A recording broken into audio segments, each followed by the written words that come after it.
gentlemen, I bring the meeting to order. It is 2 o'clock according to my watch, and that's the one that's important. We'll make our way through the agenda. Apologies for absence, please. Apologies for absence, Chair, from Councillors AD, Bond and Giles.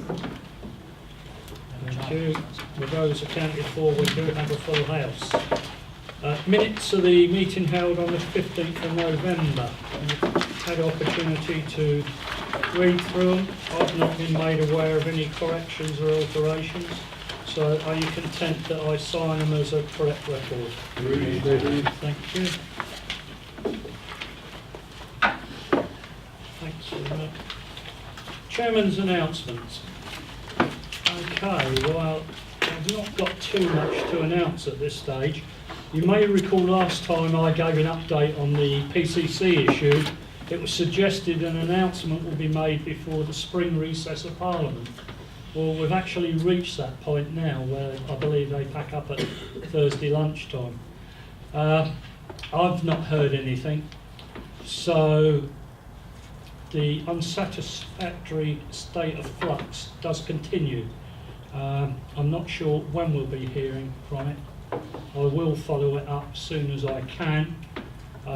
For information, I have got a teleconference with the LGA and other chairmen of other fire authorities tomorrow to discuss the issue further and what action, if any, we can take if the Minister's decision is not favourable. But until we actually know the Minister's decision and the point of detail, then we can't do any more background work at this stage. Equally, I have no update on the National Pay Award. It's my understanding negotiations are still taking place. It would be nice to know where we are next year, particularly as we're setting our budgets. But whatever is awarded is what we'll pay, and that's the top and bottom of the matter. I continue to make station visits around the county, both whole-time and on-call, and have found the honest observations and comments made by our staff very enlightening, particularly hearing the experiences of the on-call sector, where we experience significant recruitment and retention problems. This is not a problem unique to Cambridgeshire, I hasten to add, and in fact we're ahead of the game in most areas on that one. With regard to station visits, I would encourage you, if you were so minded, to actually visit your local station. That can be arranged through us here at headquarters, and again you'll have some idea of what is required from our frontline firefighters, and then you could speak with a position of authority regarding your local station, or further afield if you'd like to go to any station in Cambridgeshire, that you can be accommodated on that, and I'd encourage you to do so. Finally, we've at long last been able to move past the consultation stage with regard to English nature. If you recall, with a project we're looking at Monkswood with the training facility, we couldn't move forward at all until we've done the pre-application consultations. English nature were one of the consultees, an important consultee, and they've raised no objection to our new facility. Therefore, we'll be submitting a full planning application very shortly to HDC. How long it takes when it gets in their system is anyone's guess, but we will be very slick. Very slick. Interestingly enough, you're the only person I've heard say that. But joking aside, it can be an arduous process, but we will keep on top of it. If we can now move on to item 5, the budget for the year 2018-19. As you're aware, it has been through policy. It's received a great deal of scrutiny at policy. And the policy committee, the budget as presented, is the one that the fire authority should accept. Matthew, would you like to add anything more? Just like members up to date with the latest results of the consultation with regard to the budget. Predominantly all the responses have been through Facebook, but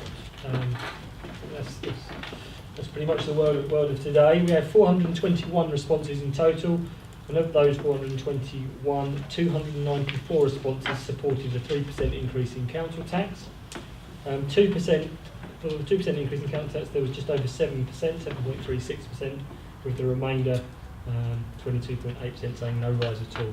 So actually you have, as part of 77% of the people that actually gave us feedback that they wanted a rise of 2% or above, with the majority saying 3%. So, and that's as of this morning. And actually that's a pretty good response for us. We don't normally get anywhere near 421 I was going to responses. say, it's only about one. Yeah, it's the not most a we've lot. ever That's had. good. Most we've ever That's had in good. a year. I mean, I think we've sort of got. At the breakfast meeting there was one, but as Yeah. normally for Yeah, exactly, absolutely. So in that sense, pretty. Other than that, it has been through the Policy and Resources Committee. Obviously, there was a change that meant that we could increase council tax by 3%, and that's now the limit, and that's what this budget is now based upon. I'm happy to take any questions that members may have. Okay, thank you. Before we do so, I'm admitted to ask for declarations of interest. None. As usual, if anything comes up during the course of discussion and you think you have an interest, please declare it then. Right, any questions or points of clarification on the budget as being proposed in this paper? Yes, please. Chairman, just one, I wanted to remark on the comments have already noted Matthew's comments about public consultation and the volume of consultation. I just wanted to underline the balance of the consultation and how striking it is. 77% of consultees favouring the 3% increase, which, actually I was looking at some other consultation figures for a different authority earlier this week, and the balance was quite different there. That's a very striking result. We focus on the council tax increase figure.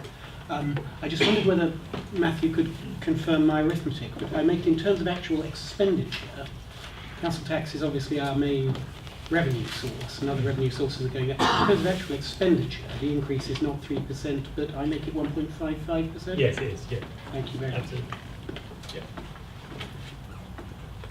Sorry, yes, Yeah, Councillor Scott. thank you. I would just like to say, as a matter of principle, that we as Labor do agree with the rise in council tax, but it's a consequence of the withdrawal of funding from central government, and we believe that central government funding is what we should be having and relying on, not the rise in council tax, but as a matter of necessity, we would approve the council tax rise. So it's just that I'd like it to be noted. Yes, I think we understand the point you're making there, but I think in fairness, governments of all perfection over a number of years have been reducing their support to local authorities in whatever guise, and it's the intention that the local communities support more and more financially their local services. Now, whether that's a concept we agree with or not, that's been the push for a number of years now. I'm particularly pleased that the consultation was as successful as it was. 70% agreeing to the maximum council tax rise. It surprised me, pleasantly surprised me, but I believe that's partly due to the way we conducted the consultation, where we explained in great detail the pressures we're under, not only from pay award inflation, but equally the issue of reduction of number of fire calls, and if we're not careful, their workforce will become de-skilled, and we realise we're going to have to make significant investments in training. And that was explained to the public, and I believe that got them on board with the direction we're going. But I thank you all for your support on this budget. I'm sure it will see us through for another good year. Yes. Thank you, Chairman. We're supportive, obviously, of what is being proposed, and I would like to flag up a positive and a negative. The positive is, let's hope that this time next year we are sitting here agreeing or not the next budget. The negative is that at some point in the near future we need to have some idea of how Brexit may or may not impact on the budget of this authority.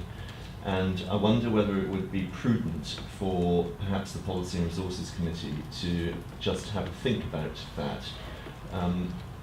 The immediate cost, that increase that springs to mind is that of fuel, but I'm pretty sure that there are other consequent increases that could potentially impact our budget in years to come.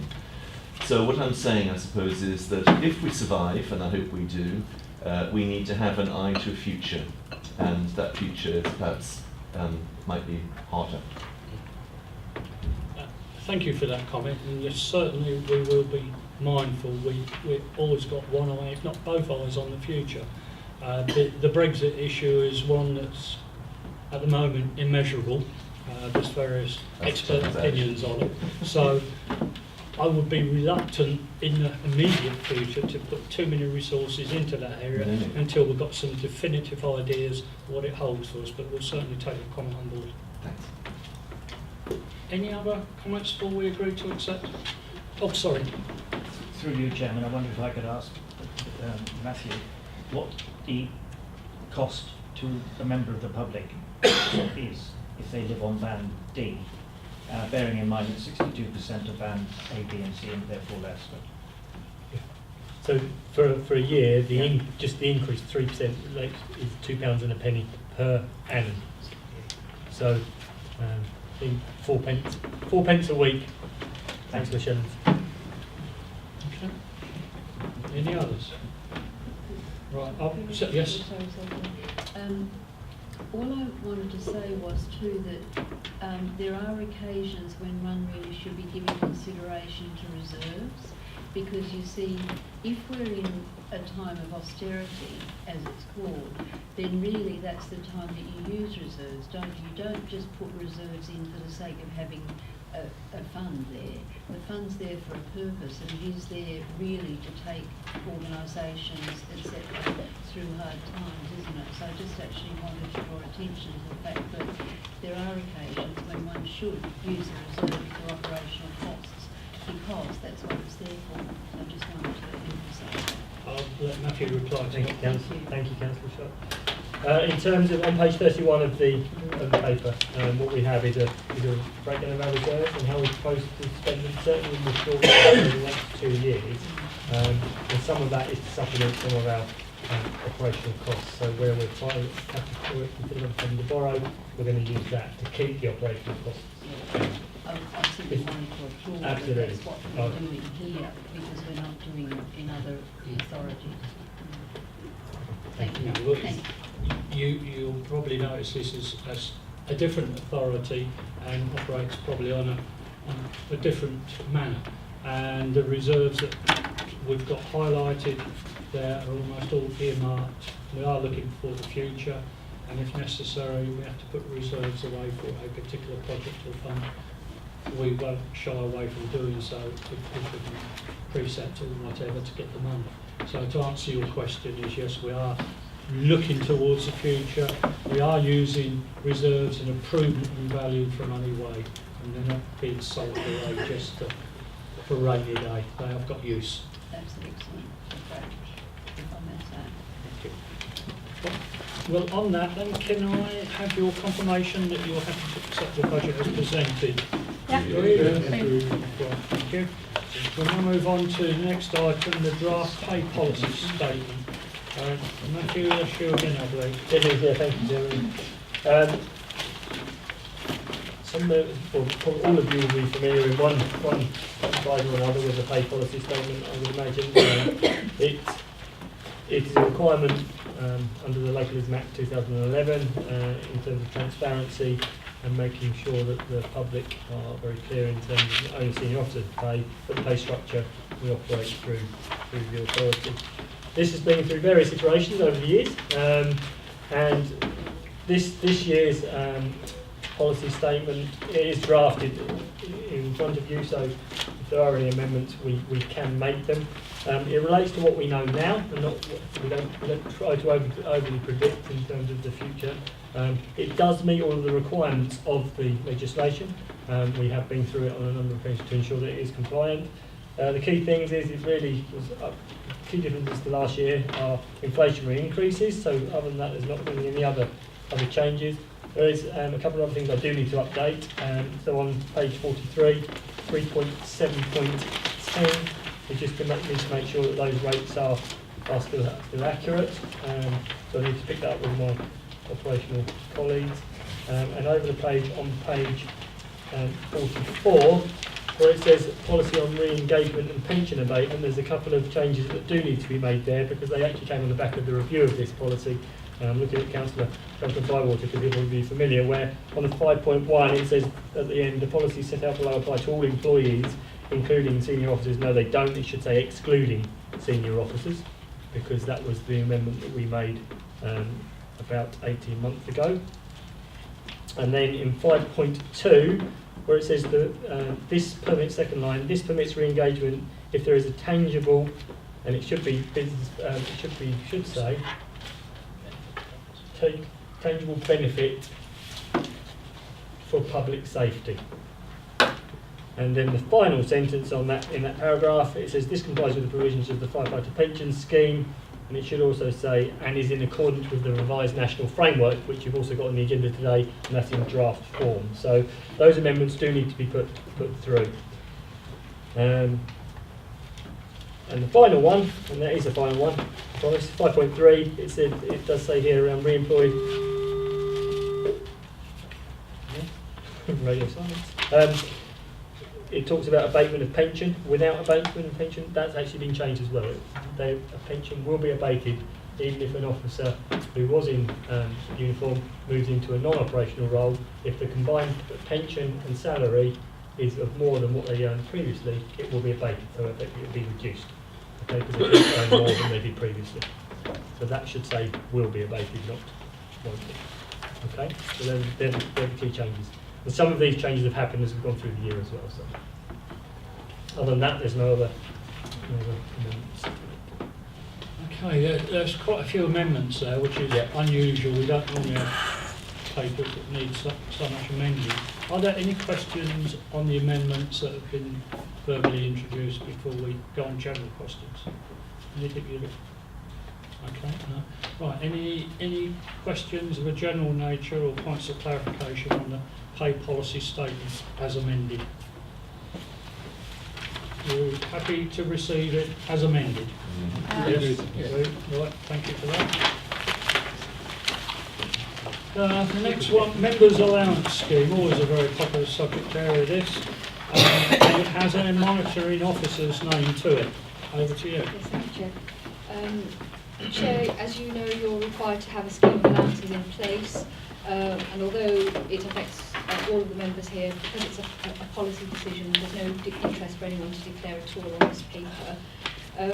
Those members who were on the authority last year will remember that the approach you took was to await the County Council's pay review by an independent body, and the norm would have been to follow that, and I think has been the course in Cambridgeshire in previous years, but things have been different as Cambridgeshire members are fully aware, and the Cambridge County Council has departed from the recommendations this year of that remuneration panel's recommendations. So in view of that, and given that we have to have a pay policy in place, the recommendation is that you retain the pay policy you had last year with a modest 1% cost of living increase, which is no different to that officers have also had. And then we review it next year properly, deciding, depending on what the fire authority looks like, whether it exists or not, as to whether to continue to follow the county council or whether it's time to depart and do something different. But I think things will become much clearer next year. So you'll see the figures. There's an appendix at page 55 showing the very modest 1% cost of living increase to the allowances. Unless there are any specific questions, that's the recommendation, hopefully based on a common sense and practical approach to where we are. That is exactly how I would describe it, given the situation we're in at the moment, common sense and practical approach. Is there anybody who would disagree with that at this stage? Are you happy to agree? Could we just abstain? Sorry? May we abstain? Yeah, of course you can. Thank you. I'll take a vote then, as somebody wishes to abstain, so that can be properly recorded. All those in favour of accepting it? Thank you. Any to the contrary? Abstentions? Noted. Thank you. Next one, consultation response for the national framework. Report, I believe. Thanks, Chairman. Afternoon, members. In front of you is a report bringing to your attention the government consultation on the revised Fire Rescue National Framework for England. The Fire Rescue Framework sets out the government's expectations on us as a fire and rescue authority.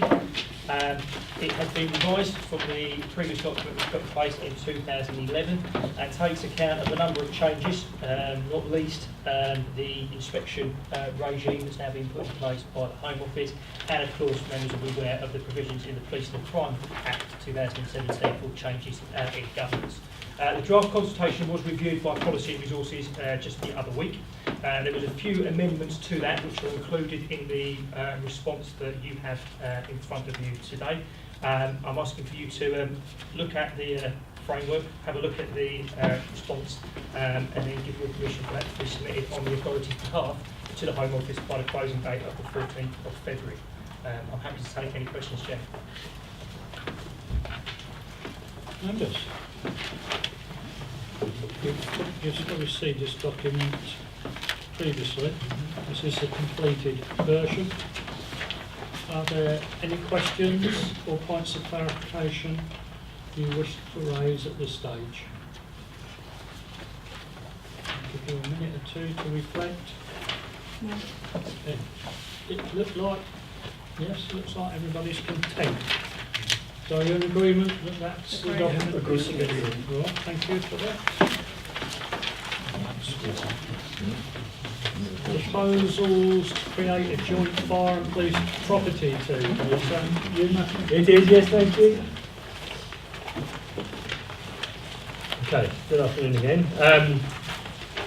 We've been working, you will be aware, we've been working quite closely with the police on a number of collaborations, particularly around our properties, physical properties. And we've also been working between the teams on delivering the support structure around those properties. We've come up with a number of potential options in terms of structures that really ensure that both services are more resilient as one, as opposed to at the moment we both go out separately to recruit. In this area, it can be challenging because of the buoyancy of the market generally. So we struggle to compete in some areas in terms of salary wise. Nevertheless, what this hopefully delivers for us is a more joined up service where we're looking obviously to use our collective property resource more effectively, and it's delivered through one team. We have very good skilled tradespeople. They have more strategic property advisors, and actually that's where we struggle. So it'd be good to bring the two together. The next steps really are for us to draw that up, what it really means in terms of costs, and then bring it back to the respective organisations and to you as a fire authority to effectively sign off what will ultimately be a business case. What I would suggest is for us, because we're quite low cost anyway, it won't probably save us an awful lot of money. It may save the police a little bit more, but what we end up with is resilience and professionalism. So that's where I expect it to end up, just in terms of that positioning at the moment. And ultimately what I'd like to do is bring it back to you for approval in June Fire Authority, with a view for us going live sometime later in the year. Obviously that will be subject to consultation on the structures, and there's talk around how will it work. Will it be a TUPE arrangement where all of the police staff transfer into the fire authority and we operate the terms and conditions of that and have obviously an agreement to supply that back? That's how it looks at the moment. Obviously we need to work through the difficulties and the legal implications of that. Well, thank you. Well, as you've heard, the final decision we will make later on in the year. This is an opportunity for you to actually raise any concerns or questions so that it can be investigated and, if appropriate, drawn into the final document. Mandy. Thank you. Basically, as the work is already ongoing, why is this actually needed? Sorry, As we're already doing the work, we're working together. What we haven't got at Yeah. the moment is a formal agreement from you to actually move it on to the next stage. So what I don't want to do is spend a lot of time and effort coming up with structures and a business case if you're not willing, if you really don't want us to go down that route. So that's the rationale for us bringing it here. It's an interim step before we go into a lot of work to prepare a true business case. You're okay with that? I'm still sort of concerned, why do we actually need it? Need what, a joint team? Yeah. Is that the question? Oh, okay, right. So as a service, you'll appreciate we've got a small number in our property team, quite a very, very small number. We're looking after 28 properties. We struggle to recruit, we struggle to attract. Since Danny, and again some of you will remember Danny Rust, Yeah. he'd been here 30 years, he retired year before last. We recruited someone, for whatever reason, we couldn't hold on to that person. So as a result, since then, we've struggled really to maintain the structure and the system that we need to, just to get that expertise in. And actually, us as a service, it's difficult for us to justify going out and spending significant amounts of money when ultimately they're looking after 28 buildings that are largely the same, big garages. Yeah. So the rationale is we get the legal requirement, obviously, for us to do things like Legionella and all these other things that we need to maintain, asbestos records. Actually, they've got the expertise, so why wouldn't we look to join together? Right, and also, if I can come back through you, Thanks, Chair, basically, will this business case also look at if we did nothing and just stayed as we are? Absolutely, that is always the Yeah. the do nothing Just option employ is one always person, to yeah. compare against. Absolutely. Right, okay. Yeah. Thank you. Councillor Rogers. Matthew, if I may, I have a little problem with the rationale between paragraph 5.2 and 6.2. In essence, 5.2 says we're in competition in recruitment, We are, yeah. which is not property, but that's recruitment. Yeah. And then 6.2, it says in all likelihood, one partner will employ all of the property team members, which suggests to me we're not in competition, we're working together as a team to get the right person to fulfil the right role. Absolutely. 5.2 would suggest that we are in competition, Right. and that confuses me somewhat in that are we going to be working as a team, a joint team, or what? Right. So right now we're in competition. So right now, because there's two distinct teams, two distinct organisations, when we go out for a property manager, if they're out at the same time, we're in competition with one another. So for the core skills, so for instance, like some of our tradespeople that we employ here, they try and employ the same people. And there's constant churn, so when we're going out, we are in competition. What this is now saying is we won't be, because we'll become one organisation. So effectively, I suspect it'll be the fire authority that become the employing organisation. So everybody's then employed by us, and we're effectively recruiting to one organisation at that point. And it's not, there still might be a challenge just getting those people in through the door, I but understand nevertheless it's just, the way it's worded Yeah, in perhaps, this yeah. particular paragraph. Yeah. In my essence, you could do away with that Yeah. central portion of that 5.2 and just say, one of the advantages of being a team Yeah. is that we're no longer in competition. Absolutely. And we can go out and recruit the Yes. right person. I mean, that's how I would have phrased it. Absolutely, you've summarised it probably better than I have, Councillor. Thank you. I think I sense from Mandy from what she's saying, I'm a bit uncomfortable with this because it's almost like we're being morphed into something that the police commissioner wants to do, and this is like the first step. And I for that didn't think reason, about that, but Huh? yeah. that's what I took from what we said. And I don't know, do we need to this? I'd rather stay as ourselves. I mean, I suppose the key point is that clearly when we're looking at these, there is a legal requirement for us now as an authority to look at the scenarios in terms of whether or not we should be working closely in terms of collaboration. So that's the first piece. What I would say is that what we're saying here is what we're potentially proposing is that we become the employer, as in the fire authority. So you'll be providing a service to the police. That's the option that's on the table at the moment. It's the other way. Around. Actually, you will become, like we have a shared service with Bedfordshire, but we become the employer and we provide the service back to the police. Councillor Scott, then Chief. Thank you. What I'm just wondering is, what, if the staff come here and not are at the police authority, what impact is there for staff? That is, would there be a reduction in staff? And that's number one question. And number two Can we is have their that- parking place? Oh yes, I remember that. Good Yeah, one. but the other thing is about the buildings. Do I understand they have more complicated buildings than we do, and therefore wouldn't they argue that the staffing should be with them, not with us? And number three, if there are difficulties in recruitment, don't we have to ask what the difficulties are?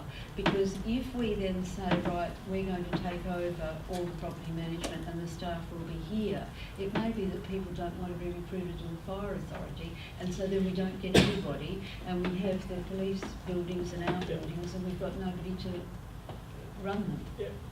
Okay, if I'll take, so in terms of the reduction in staff, that will be delivered through the business case process in terms of the structures that we need. We don't anticipate there will be an overall reduction between the two organisations, but at the moment the way the skill structure is, certainly within the fire and rescue service, we don't anticipate that we'll lose to anybody.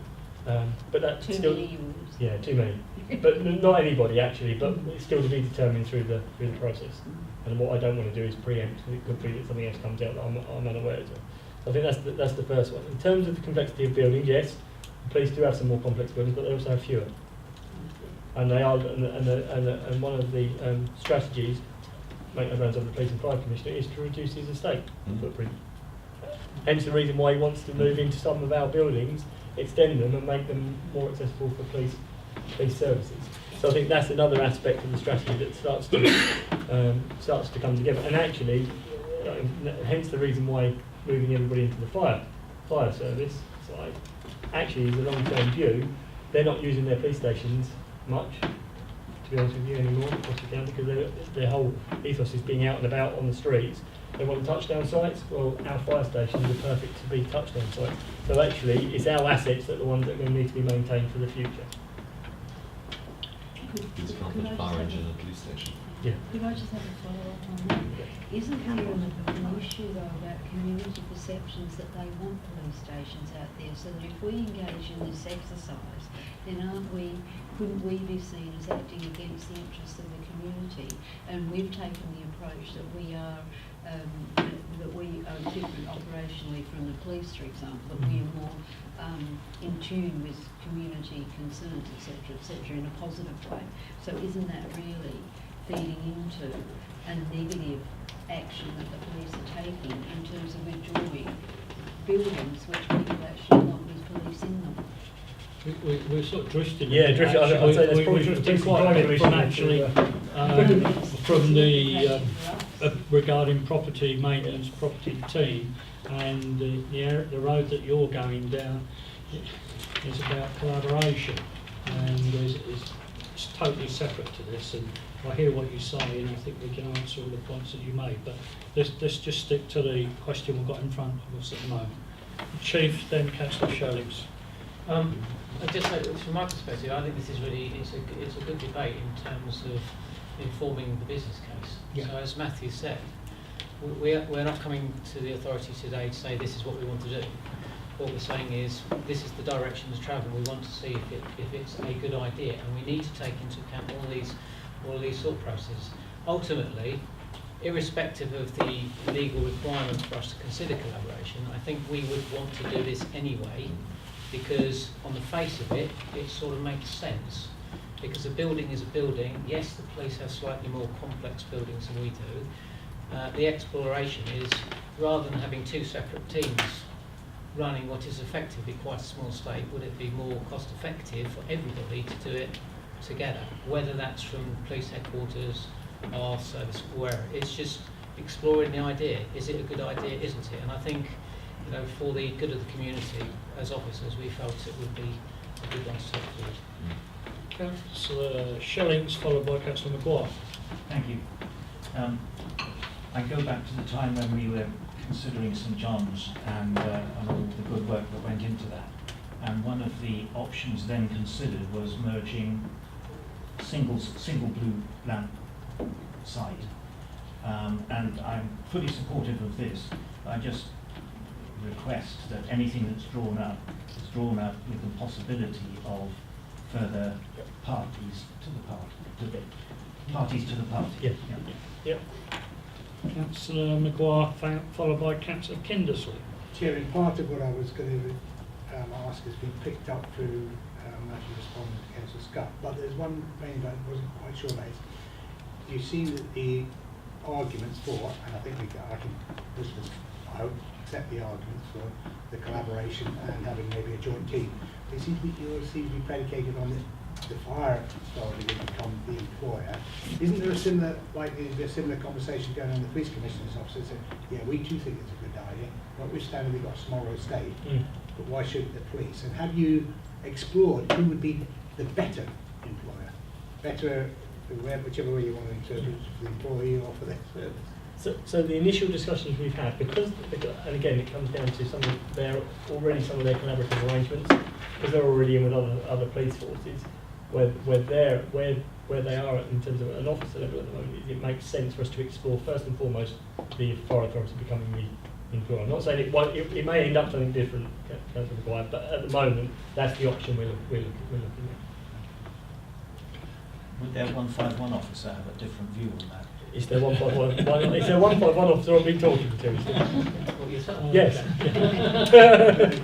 Councillor Kindersley, followed by Councillor Bywater.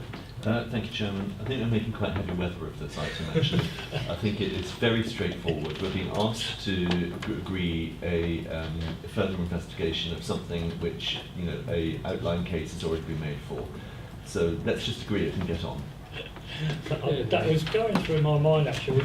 We've just done the annual budget and members' allowances, goodness sake, and we get bogged down on this. But I think it's the points you're making are useful for Matthew to consider for the next stage. Councillor Bywater. I think my thunder has already been taken. Right. Okay. I'll sum up if I may. Can I give assurances there's no chance that we'll morph or turn into a clone of the PCC's organisation, not why I'm here. Can I ask you to consider it as a shared service like we do at county or Peterborough City Council, like IT, like law? It's a similar concept, it's not anything new. And the other thing to consider as well, our estates, a large part of them are 1960s and 1970s, and they're actually some of them past their projected life. So there are some maintenance issues. But it's not only the fire stations you see on the side of the road. It's ancillary equipment, drill towers, water pits as well. It's not always what you see. So this is quite an important position that we need to get right. Are there any other comments?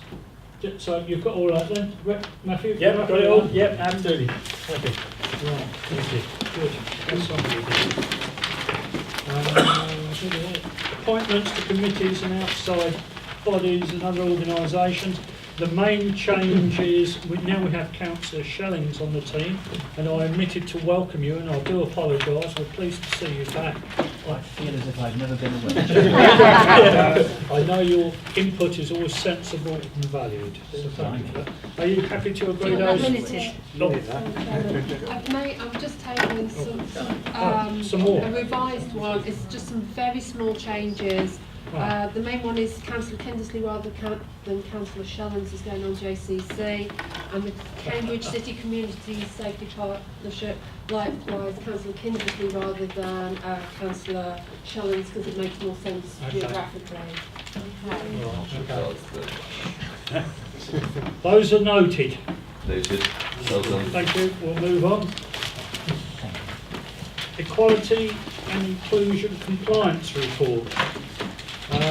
Is this Rick? Are you? Yeah, thank you, Chairman.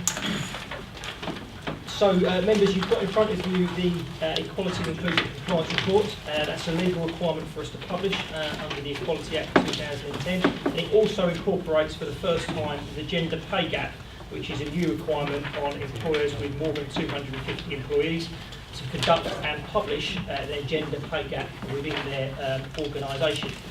If The report has been through Policy and Resources. It went through in December, so it's here for you to note. But I'll just draw out a couple of areas for your attention.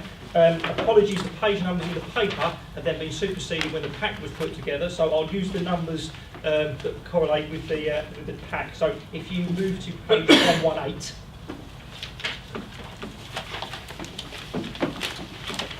that sets out, in terms of the executive summary, the progress we've made against our quality objectives for this year, both in relation to our work to increase the number of diverse communities that work for us, as well as our inclusion work internally. It moves on to talk about our community service and our engagement, and the work we've done to increase the engagement with those most vulnerable in our community. And then moves on to talk about the gender pay gap. Now, the gender pay gap is new for this year, so in terms of benchmarking against other organisations, it's difficult to do. If you move to page 145, there are two ways in which we can look to benchmark.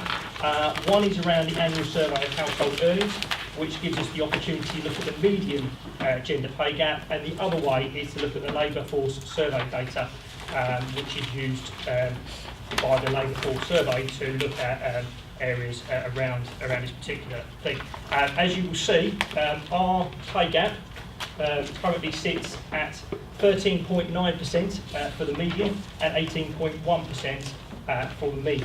So whilst one is better, the other one is an area where we need to look towards standardisation. It looks at it in four particular areas. It sets out on page 145 how we've had to calculate that. So one is a mean gender pay gap, one is the median gender pay gap, and then we have to look at bonus payments as well. It's important just to note that in terms of bonus, we're talking about any kind of remuneration that an employee receives that could be in relation to productivity, performance and incentive. So all of our operational staff receive something called continual professional development payment. That is something that is disclosed under that bonus payment. And given that we have a vast majority more male employees in the uniform side, in the grey book side, than we do female, that goes some way to explaining some of those differences, but it doesn't go all the way. And so that leads us to the recommendations, which are brought to attention on page 149, that although the pay gap is within reason, there is further work that we can do to make sure that actually we have a gender balance in terms of that pay and allowances. And those three recommendations, what we're proposing to take forward into our objectives for the following year. I'm happy to take any questions anyone may have. Thank you. As you can see, it's a very comprehensive document. It really is. A lot to digest. Any questions or any areas you'd like clarifying? That's a good. Yes, Councillor Rhodes. Chairman, thank you very much. I ever since the age of about 11, I found the difference between mean and median extraordinarily difficult to get my head around, and I understand that one of them is to do with the distribution in particular, but I can't quite work out why the distribution should make the difference it does here. So, two questions. One of which is, when you're giving the hourly rate of pay at the top of the table, is that are the bonus numbers included in that sort of top line hourly rate that you're showing? Point one. And point two, the recommendation, sort of cutting to the chase, the recommendation that an equal pay audit to be carried out. Does that in fact mean that in due course you will be able to come back to us and really get below what's driving these strange distributions? Yeah, so I'll do the second one first because that's easier. Yes, Good. that's the intention. Yeah. My understanding, and as you say, it's quite a complex thing, is that when they do the first one, they take out the bonus payments, as it were. The second one is then added with those added into. So you take the base, the hourly rate, and then any additional remuneration that that employee may receive. It's my understanding of how it's calculated. Right. Thank you. Oh, sorry, Councillor Scott. Thank you, sorry. Just on the recommendations, I have to say with respect that they're excellent recommendations, because as you have acknowledged, that inequality and the gender pay gap is often associated with bonus payments and allowances and that's where, I mean, that's actually where the differential comes, doesn't it? Because people can be on the same base rate, but then it depends on what they get on top of that.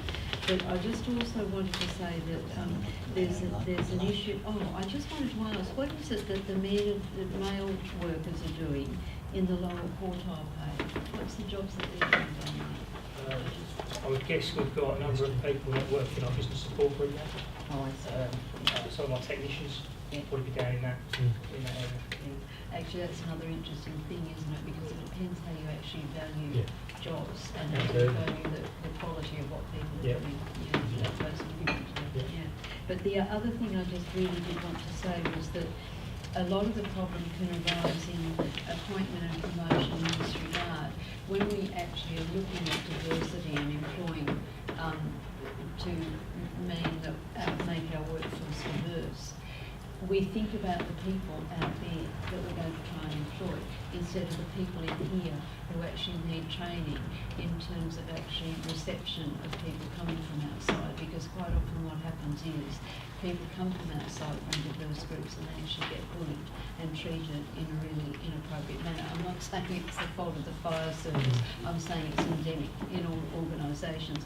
And the other point I think is that we do need training for appointment panels and promotion panels, because we don't actually recognise our own persons when we have an appointment panel sitting there thinking this person is really good for the job, because it's the cloning effect that they actually identify with that person rather than this other person because it's somebody different. So I think that possibly Councillor Kindersley and I in our discussion about this can raise some of these points.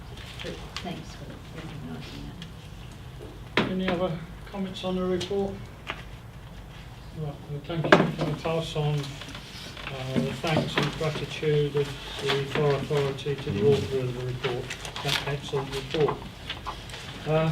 We're getting towards the end now. Items for information. We have 2 copies of minutes of the Policy and Resources Committee from the 14th of December and 25th of January, and the Overview and Scrutiny Committee minutes on the 11th of January. They are for information only. If you have any comments or observations, speak directly to the chairman of those respective committees. There seems to be no other business, so can I thank you for your attendance, and I will do my best to keep you updated on the PCC issue. Thank you. Thank you, Chairman.